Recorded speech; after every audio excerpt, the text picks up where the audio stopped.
అధ్యక్ష గౌరవ మంత్రి గారు నోటెడ్. శ్రీమతి విజయశాంతి గారు.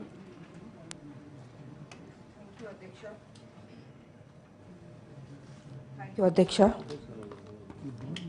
అధ్యక్ష మన తెలంగాణలో అనేక ప్రైవేట్ ఇంజనీరింగ్ కళాశాలలు ఉన్నాయి, కాలేజీలు ఉన్నాయి.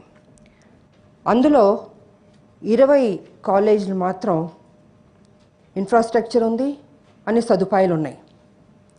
మిగతా ప్రైవేట్ ఇంజనీరింగ్ కాలేజీల్లో సదుపాయాలు లేకపోయినా ఫీజుల పేరుతో దోపిడీ జరుగుతుంది అధ్యక్ష.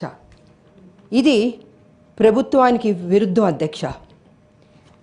అంతేకాదు అధ్యక్ష, ఇలా విద్య పేరుతో దోపిడీకి పాల్పడే వాటిలో గ్రూప్ ఆఫ్ ఎడ్యుకేషన్ ఇన్స్టిట్యూషన్స్ చాలా ఉన్నాయి అధ్యక్ష. ఇలా కాలేజీల్లో ఇన్ఫ్రాస్ట్రక్చర్ లేని కాలేజీలు కావచ్చు, సదుపాయాలు లేని కాలేజీల మీద ప్రభుత్వం సరైన సమగ్రన విచారణ జరిపించి కఠిన నిర్ణయాలు తీసుకోవాల్సిందిగా మీ ద్వారా నేను ప్రభుత్వాన్ని కోరుతున్నాను అధ్యక్ష. అంతేకాదు అధ్యక్ష, ఈ సదుపాయాలు లేని కాలేజీలు వాటి పేర్లు కూడా బయట పెట్టాలి అధ్యక్ష. ఎందుకంటే చాలామంది విద్యార్థులు కావచ్చు, వాళ్ళ తల్లిదండ్రులు కావచ్చు, ఈ పేపర్ యాడ్లు చూసి, టీవీల యాడ్లు చూసి ఇది బెస్ట్ కాలేజ్ కదా, ఆ కాలేజ్లో మా బిడ్డను చదివిస్తే బాగుంటుందని అనుకుంటున్నారు.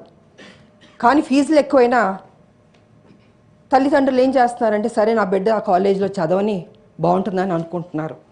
కానీ ఆ కాలేజ్కి వెళ్ళిన తర్వాత, ఫీజు కట్టిన తర్వాత తెలుస్తుంది ఆ కాలేజ్లో సదుపాయం లేదు, ఇన్ఫ్రాస్ట్రక్చర్ లేదు, ఏమీ లేదని తెలుస్తుంది అధ్యక్ష. అందుకే నేనేమంటానంటే అధ్యక్ష, ఈ ఏదైతే కాలేజీలు మోసం చేస్తున్నాయో, ఇన్ఫ్రాస్ట్రక్చర్ లేదు, సదుపాయాలు లేవు, ఆ కాలేజీల పేర్లన్నీ బయట పెట్టాల్సిందిగా మీ ద్వారా నేను ప్రభుత్వాన్ని కోరుతున్నాను అధ్యక్ష. ఇది చేయడం వల్ల మన విద్యార్థుల భవిష్యత్తును మనం కాపాడిన వాళ్ళు అవుతాం. అది ప్రభుత్వం కాదు అధ్యక్ష, మనం కూడా జాగ్రత్తలు తీసుకోవాలని కూడా ఈ సందర్భంగా తెలియజేసుకుంటూ సెలవు తీసుకుంటాం. థ్యాంక్ యూ అధ్యక్ష. ఆనరబుల్ మినిస్టర్ శ్రీ సత్యం నెల్లకింటి.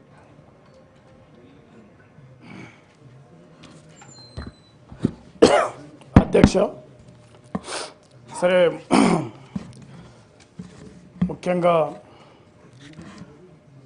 మన తెలంగాణలోని ఉత్తర తెలంగాణలో ఈ నిజామాబాద్ జిల్లా ఆర్మూరు తాలూకాలో గత కొన్ని నెలలుగా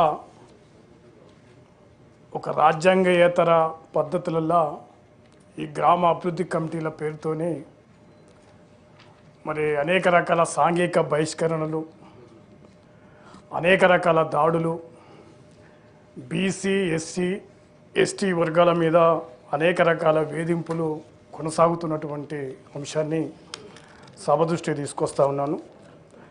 ముఖ్యంగా ఈ ఆర్మూర్ తాలూకా మోర్తోడ్ మండలంలో అనేక గ్రామాలల్లో మరి వీడీసీ అంటే విలేజ్ డెవలప్మెంట్ కమిటీ పేరుతోని కమిటీలు వేసుకొని ఒక రకంగా గ్రామాలల్లో అనేక రకాల అరాచకాలు చేస్తూ